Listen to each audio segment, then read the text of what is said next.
네, 저는 바른정당 소속 교문위 간사 맡고 있는 김세현입니다. 김상곤 사회부총리 겸 교육부 장관 후보자 논문 표절 관련 박사 논문 표절의 본조사 및 석사 논문 표절 검증에 즉각 착수할 것을 촉구합니다.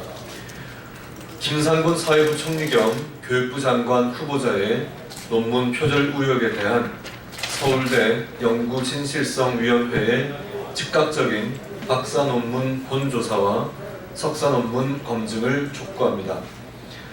김상곤 후보자의 1992년 박사학위 논문은 일부 논문 등을 44군데나 출처 기재 없이 인용하여 표절한 것으로 의심되었고, 이에 대해 서울대 연구진실성위원회가 예비조사를 통해 연구 부적절 행위로 판단했었습니다.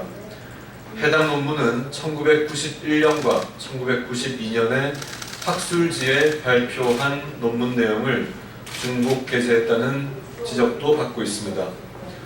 뿐만 아니라 1997년 발표한 논문을 노조 관련 기관지 등에 중복 게재하기도 했고, 2002년 발표한 논문도 2008년 한국노동사회연구소의 노동사회라는 책자에 출처 없이 게재하는 등 자기 표절에 문제가 노출되었습니다.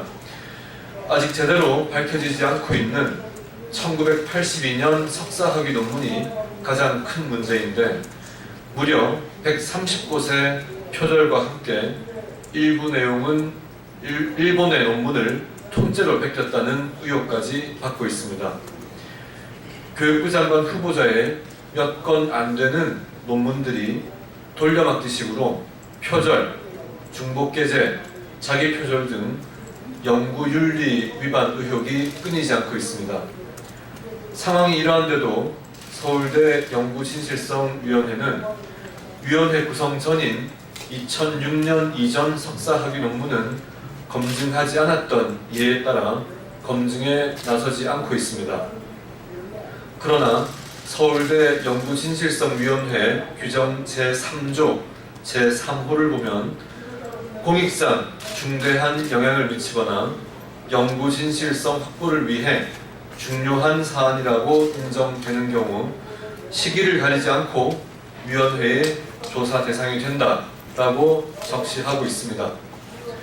교육부 장관은 공익상 중대한 영향을 미치는 자리임을 누구도 부정할 수 없을 것입니다.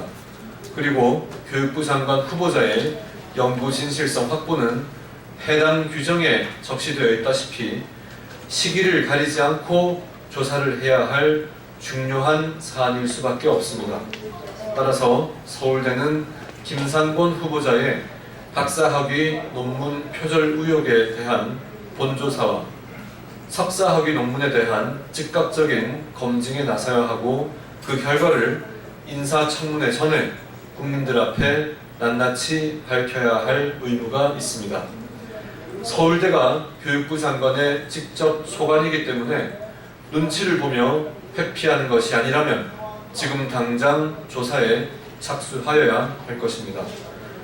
김상곤 후보자는 다른 부처도 아니고 교육부 장관 후보자입니다. 교육부 장관은 교육계 수장으로서 지켜야 할 연구 윤리에 있어서 다른 어떤 공직자보다 엄정한 잣대가 적용되어야 하고, 이런 이유로 그동안 교육부 장관 후보자의 논문 표절만큼은 그대로 넘어간 전례가 없습니다. 따라서 김상곤 후보자도 논문 표절에 대한 시비가 가라앉지 않고서는 임명의 적절성을 판단할 수도 없고 판단해서도 안 됩니다. 2013년 독일의 아테네 샤반 교육부 장관이 장관직을 사퇴하고 대학으로부터 학위도 박탈당한 적이 있었습니다. 30년 전에 쓴 박사 논문에서 10%가량의 표절이 확인되었다는 이유였습니다. 참여정부에서 낙마한 어떤 교육부 장관 후보자의 논문 표절과 중복 게재 의혹에 대해서 지금의 김상곤 후보자가 했던 말을 자신에게도 적용해보기 바랍니다. 우리나라 교육을 위해서 할 수 있는 유일한 길은 사퇴뿐임을 보여주기 바란다. 2017년 6월 20일 국회의원 김세현.